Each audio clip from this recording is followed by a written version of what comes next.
The Bethlehem Steel Administration Building stands at 1170 8th Avenue in Bethlehem, Pennsylvania, a 9-story classical revival structure completed in 1914, when Bethlehem Steel was the second-largest steel producer in the United States, and when the building's architectural ambition expressed the company's confidence in the permanence of American heavy industry's dominance in the global economy.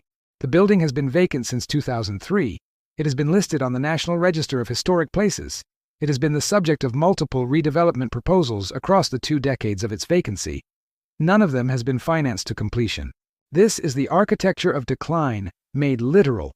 A building that is architecturally significant, legally protected, and financially impossible to renovate at a cost that the Bethlehem, Pennsylvania real estate market can support, standing empty at the center of a former steel town whose economic trajectory across the 8 decades since Bethlehem Steel's peak has produced neither the real estate values nor the institutional investment capacity that the building's adaptive reuse requires. The Bethlehem Steel Administration Building is not empty because it is architecturally undistinguished or because it is located in a city without cultural or historical significance.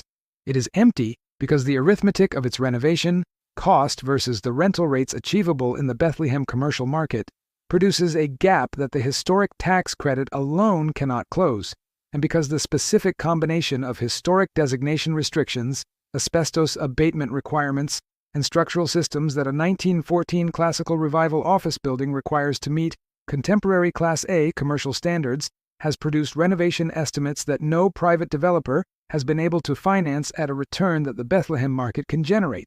The building that the Bethlehem Steel Corporation built to project permanence is the most visible physical evidence of what the absence of permanence actually looks like across 2 decades of documented vacancy.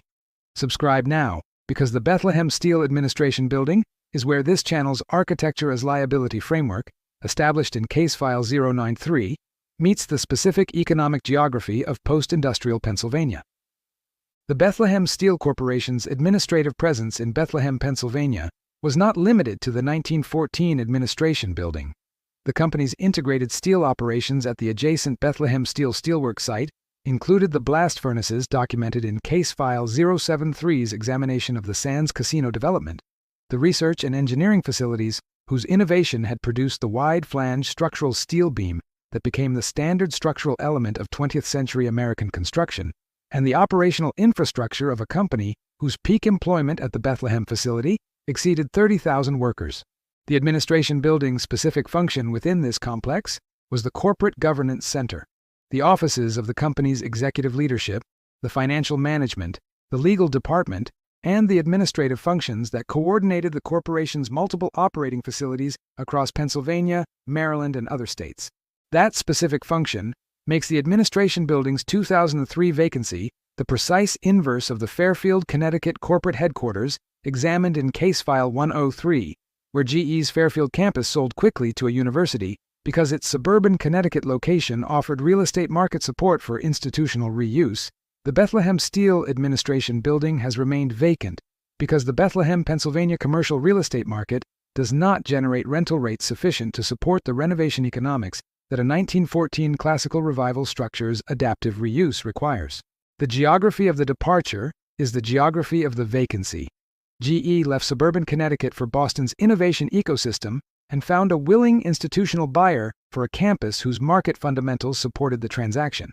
Bethlehem Steel's departure from Bethlehem through bankruptcy and dissolution left behind buildings in a market whose post-industrial economic trajectory has not generated the institutional or commercial demand that the administration building's renovation economics require. The building's classification as a forensic subject is therefore the intersection of 2 distinct failure modes: the architectural liability documented in Case File 093 and the post-industrial real estate market failure documented in Case File 073 and Case File 092's examination of Houston's oil bust vacancy. The building is trapped by preservation restrictions and by market economics simultaneously. The specific renovation economics of the Bethlehem Steel Administration Building reflect the challenge that post-industrial historic buildings face in markets whose economic base has contracted faster than their physical infrastructure has deteriorated.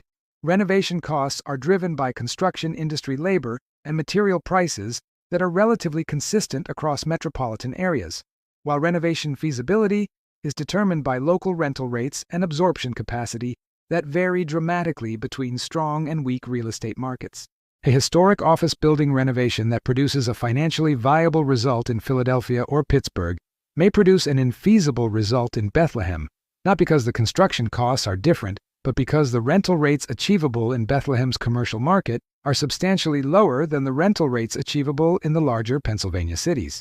The Bethlehem Steel Administration Building's renovation cost estimates have ranged from approximately $30 million to $50 million, depending on the scope of work: asbestos abatement, mechanical system replacement, historic window restoration, structural reinforcement, and the program of uses that the renovation would need to accommodate.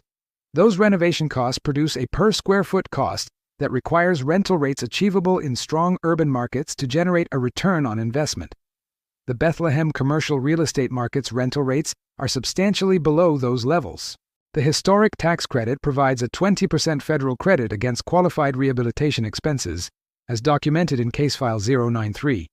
On a $40 million renovation, that represents $8 million in federal tax credit equity, meaningful but insufficient to close the gap between renovation cost and achievable rental income at Bethlehem market rates. The Pennsylvania Historic Preservation Tax Credit provides additional state-level credit whose interaction with the federal credit can expand the total tax credit equity available for qualified rehabilitation projects. Even with the combined credits, the renovation economics for a project of the administration building scale in the Bethlehem market have not produced a bankable pro forma. The 20-year vacancy of the Bethlehem Steel Administration Building has produced the specific deterioration trajectory that vacant historic buildings follow in post-industrial markets. Deferred maintenance becomes structural deterioration. Structural deterioration becomes safety hazard. Safety hazard becomes barrier to access. And barrier to access prevents the adaptive reuse proposals from proceeding to construction, even when their programmatic concept is viable and their tax credit structure is assembled. The building's current condition reflects 2 decades of minimal maintenance rather than active renovation investment. Exterior masonry that requires repointing and cleaning, windows that require restoration or replacement, roof systems that require replacement, and interior spaces that have experienced the water infiltration and climate cycling that unheated vacant buildings in Pennsylvania's climate produce over 20 years. Each year of continued vacancy adds renovation cost at a rate that outpaces any improvement in Bethlehem's commercial real estate market that the 20 years of post-casino economic development have produced, creating the specific deterioration trap in which the building becomes more expensive to renovate exactly as slowly as the market that must support the renovation improves.